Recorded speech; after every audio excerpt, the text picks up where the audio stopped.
அனைவருக்கும் வணக்கம். Welcome to our channel.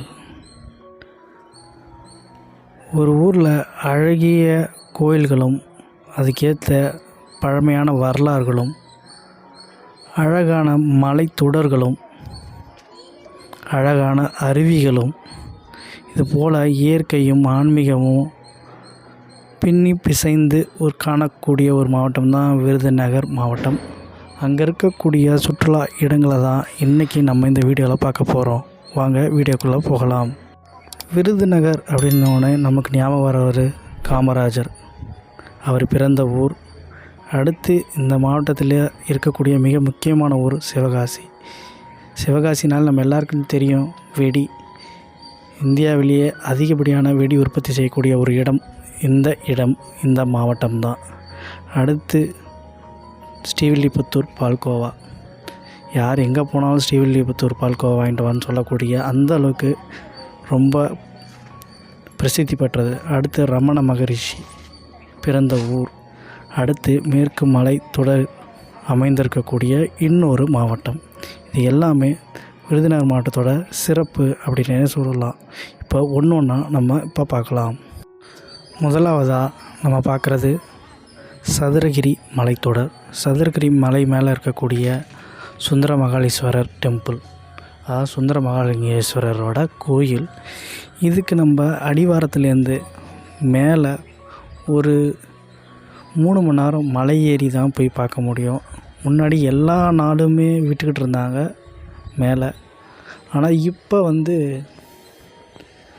மாதத்தில் பௌர்ணமி அமாவாசை ஒரு நாள் பின்னாடி ஒரு நாள் அப்படின்னு மாதத்துக்கே 6 நாள் தான் அலோடு உண்டு.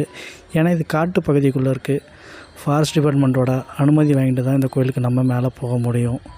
அதனால் இந்த ரூல்ஸு முன்னாடி அடிக்கடி விட்டுருந்தாங்க. ஆனால் அந்த காட்டாறு அதிகமாக மக்கள் பாதிக்கப்பட்டு அதனால் பாதிக்கப்படுறாங்க. அதனால் அதை நிறுத்தி இப்போ மாதத்துக்கு 3 நாள் தான் நீங்கள் மலையேறி இங்கே போய் ஆண் பெண் குழந்தைகள் எல்லாருமே போகலாம். இங்கே இருக்க மலையேறி நம்ம இருக்கக்கூடிய சிவனை பார்க்கலாம். அதுவும் முக்கியமாக ஆடி அமாவாசை ரொம்ப பிரசித்தி பெற்றது.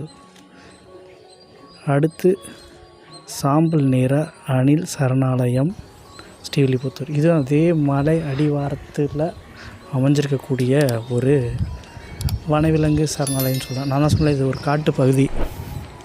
அதனால் இந்த வகை அணில் ரொம்ப குறைவாக இருக்கிறதால இதை பாதுகாக்கணும் அப்படின்னு ஒரு இனிஷியேட்டிவில் தான் இந்த வித சாம்பல் நிற அணில் பாதுகாக்கப்படுது இந்த சரணாலயங்களில். அடுத்து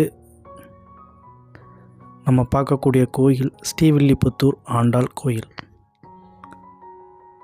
ஸ்ரீவில்லிபுத்தூர் ஆண்டாள் கோயில் எல்லாருக்குமே நல்லா தெரிஞ்ச கோயில். ஆழ்வார்களான பெரியாழ்வார், ஆண்டாள் அவங்க பிறந்த ஊர், அவங்க வணங்கக்கூடிய ஒரு கோயில்.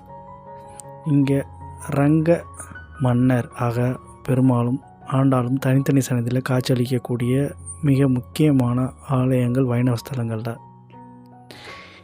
இந்த கோபுரம் தான் நம்ம தமிழ்நாட்டோட அரசு சின்னமாகவே இருக்குது. அந்தளவுக்கு புகழ்பெற்ற கோயில் வைணவ ஸ்தலங்களில் மிக முக்கியமான ஸ்தலமாகவும் இருக்குது.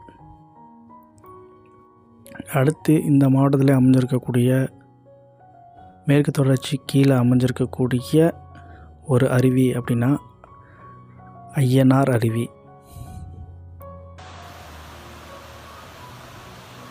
இந்த ஐயனார் அருவியும் ராஜபாளையத்துக்கு மிக அருகில் இருக்கிறதால ராஜபாளையம் சுற்று வட்டாரத்தில் இருக்கக்கூடிய மிக முக்கியமான சுற்றுலாத்தலம் அப்படின்னு பார்த்திங்கன்னா இந்த அருவியை தான் சொல்கிறாங்க.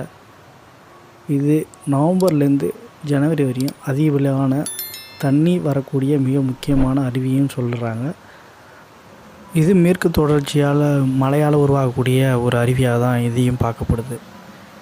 மேற்கு தொடர்ச்சி மலை எப்போதுமே க்ரீனரியாக இருக்கும், பச்சை பசங்க இருக்கக்கூடிய மிக முக்கியமான மலைன்னு எல்லாருக்குமே தெரியும்.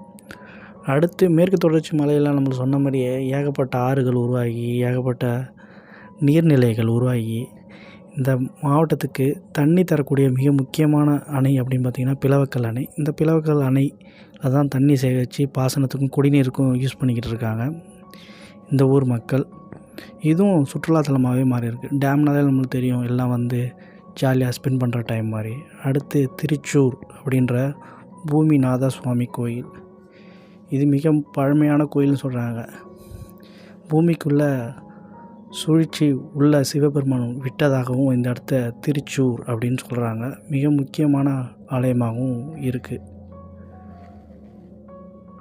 சுந்தரால் பாடப்பட்ட தேவஸ்தானங்கள், தேவாரம் பாடப்பட்ட ஒரு ஸ்தலமாகவும் இந்த தலம் இருக்குது.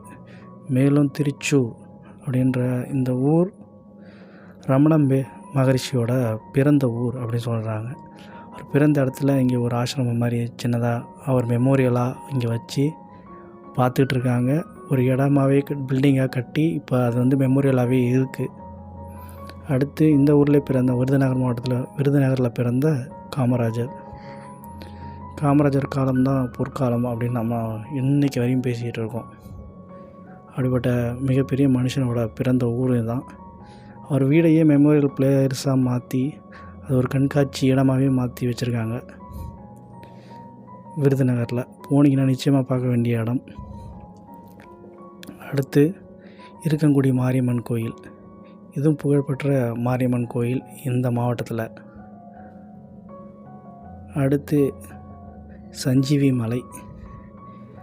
அனுமார் எடுத்துகிட்டு போன மலையிலேருந்து ஒரு பகுதி விழுந்து அது வந்து உண்டானதாக சொல்லப்படக்கூடிய அந்த இடம் இந்த இடம் அப்படின்னு சொல்லப்படுது. இது நீங்கள் கொஞ்சம் தூரம் ட்ரெக் பண்ணி மேலே போய் வியூ வந்து பார்க்குற மாதிரி இருக்கும். இது மேற்கு தொடர்ச்சி மலை கீழே அமைஞ்சிருக்கிறதால பல இடங்கள் வந்து நம்ம ட்ரெக் பண்ணி தான் சதுரகிரி இது மாதிரியான இடங்களில் போக முடியும்.